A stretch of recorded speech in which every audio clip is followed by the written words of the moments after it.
I love the night time.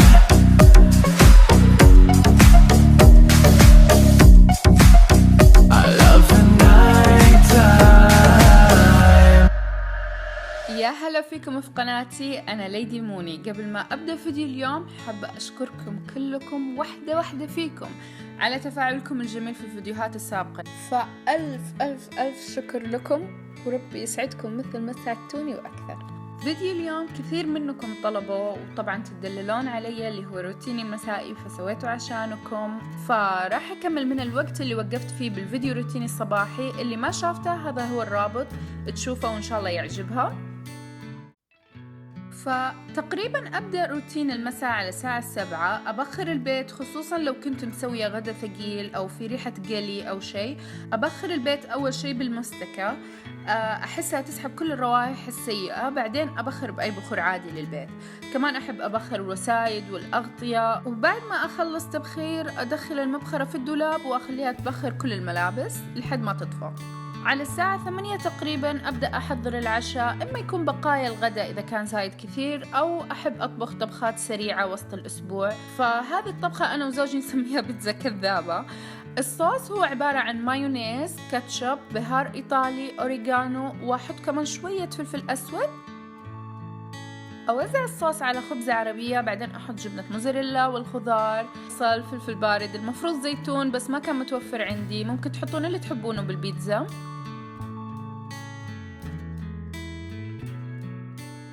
بعد ما أطلعها تكون مقرمشة ولذيذة وحلوة كعشاء خفيف، فأنصحكم فيها، جربوها والله حتحبوها. فأنا وزوجي نتعشى وإحنا نتفرج التلفزيون، غالبا نشوف مسلسلات أجنبية. هالفترة واصلين الموسم الأخير من مسلسل بريكنج باد، تقريبا نشوف حلقة أو حلقتين كل يوم. بعدها أقوم أنظف المطبخ. أحب أدخل كل الصحون الوسخة بالغسالة وأخليها تشتغل في الليل وأنا نايمة علشان الصباح يكون كل شيء نظيف. بعدها أبدأ أتجهز للنوم. أحب أخذ كوب موية أحطه على الكومودينة جنبي عشان لو عطشت في الليل أو شيء ما أقوم أروح المطبخ. هذا الكوب مرة أحبه لأنه له غطاء عشان ما يدخل أي غبار أو حاجة. بعد كذا أنزل مكياجي. أنا أستخدم هذا المزيل، هو من سيفورا، نصه زيت ونصه مزيل خفيف، عشان كذا هو ممتاز في إزالة أي مكياج مقاوم للموية اللي هو الووتر بروف. بس لازم ترجين العلبة أول شيء علشان الاثنين يندمجوا مع بعض ويكون فعال. ما أنصح فيه كثير البشرات الدهنية لأنه زي ما قلت فيه له زيت، فلو بتستخدموه كل يوم ممكن يطلع لكم حبوب. بعد كذا أبدأ أنظف وجهي. ففي الليل أستخدم هذا الجهاز. بكل صراحة وأمانة أنا أستخدمه لأنه موجود عندي فقط، ولا أنا ما حسيت بأي فايدة له، مع أني أستخدمه تقريبا من 2 بس ما حسيت أي نتائج ملموسة.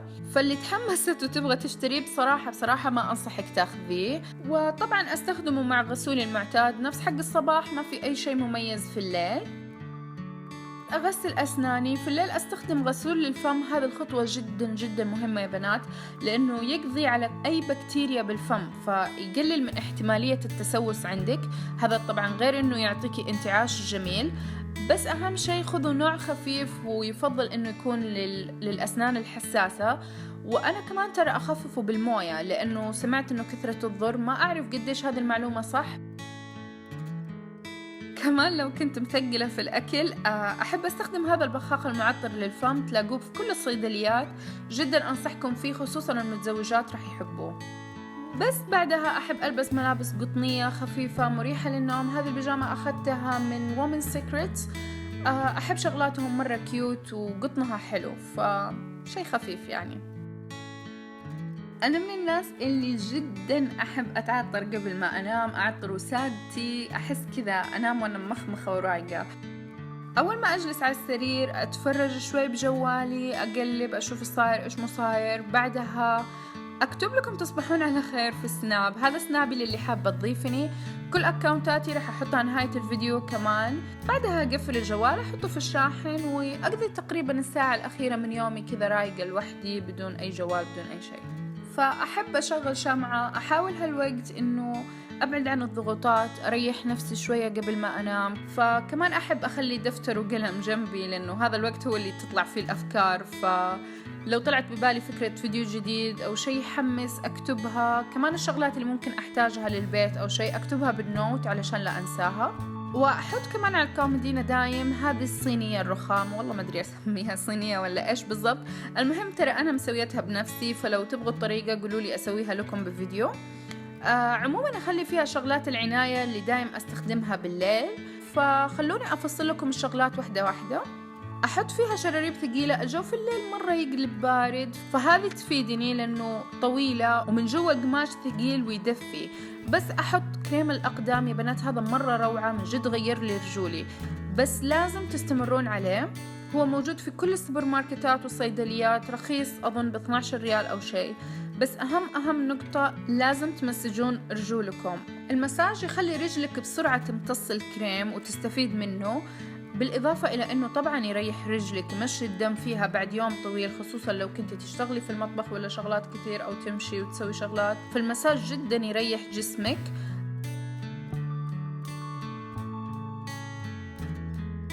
بعد كده أرطب أظافري والجلد الجاف حوالين الأظافر بهذا المرطب. بصراحة لي سنة أستخدمه، بس للأمانة إنه بالضبط زي مفعول الفازلين.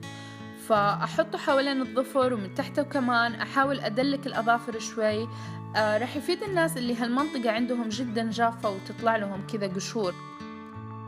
بعدها أرطب كامل اليد بأي مرطب يدين عادي، ما في أي شيء مميز، ما عندي أي تفضيل. بس زي ما قلت لكم حاولوا تدلكون يدينكم، أطرافكم بشكل عام، علشان الدم يتحرك فيها عشان تلين. في فيديوهات تعليمية كثير على اليوتيوب، بس أنا أسوي حركات بسيطة يعني مو لازم شيء احترافي. نيجي الأهم جزء اللي هو العناية بالبشرة. أنا أستخدم هذا السيريوم، تقريبا هذه أول عبوة وقربت تخلص، وإن شاء الله حشتري واحد ثاني. ما تتخيلون قد إيش ممتاز هذا السيريوم.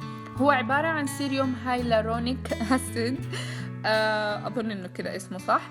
في فيتامين سي، وفايدته إنه يجدد لك البشرة، تصير صحية جدا، تلمع فيها نضارة. بس أنصح فيه للبنات اللي هم من فوق 25 سنة، لأنه يجدد البشرة فيقلل من التجاعيد. فاللي أقل من هالعمر ما أظن إنها رح تحتاجه. هو خفيف وبسرعة ينشف. فأستخدم بعده هذا السيريوم، هو عبارة عن زيت خفيف طبيعي بنسبة 98%، مغذي عميق للبشرة. هو المفروض إنه لكل أنواع البشرات، بس من تجربتي أشوفه جدا مناسب للبشرات الجافة فقط، لأنه زي ما قلت لكم زيت.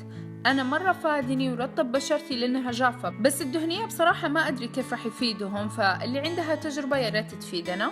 له طريقة مميزة لما تحطينه، مجرد 3 إلى 4 قطرات، والمفروض إنك تكبسين عليه بحيث إنه يدخل جوة البشرة ويتعمق فيها. وبس ما أحط على بشرتي غير هذول الاثنين، وكريم مرطب للعين فقط. كريم العين هذا أستخدمه من فترة، بس ما حسيت بتغيير للأمانة أو شيء مميز. عموما أنا راح أستمر عليه لحد ما تخلص العبوة، ولو حسيت بأي شيء بعد كده هخبركم. وآخر شيء أرطب شفايفي بأي مرطب متوفر، هذا من ذا بادي شوب، بس غالبا أستخدم لابيلو أو أي شيء متوفر عندي. وبس بعدها أقعد تقريبا نص ساعة أقرأ. يعني القراءة غير إنها مفيدة وتثقفك وتفيدك بشكل عام في حياتك، كمان هي مفيدة لتهدئة الأعصاب وتريح. فأحب هذا الوقت إنه أقعد أقرأ كذا لوحدي بهدوء بدون ما أفكر بأي حاجة. وبس هذا روتيني بشكل سريع. أتمنى تكونوا استمتعتوا فيه. لو عجبكم سوولي لايك وانشروه بين صحباتكم، اشتركوا في القناة عشان تشوفون كل جديد. وكمان هذه الفيديوهات السابقة لو ما شفتوها طلعوا عليها، إن شاء الله يا رب تنبسطوا. تحتها موجود كل أكاونتاتي، راح أنبسط جدا بتواجدكم فيها. وبس مع السلامة.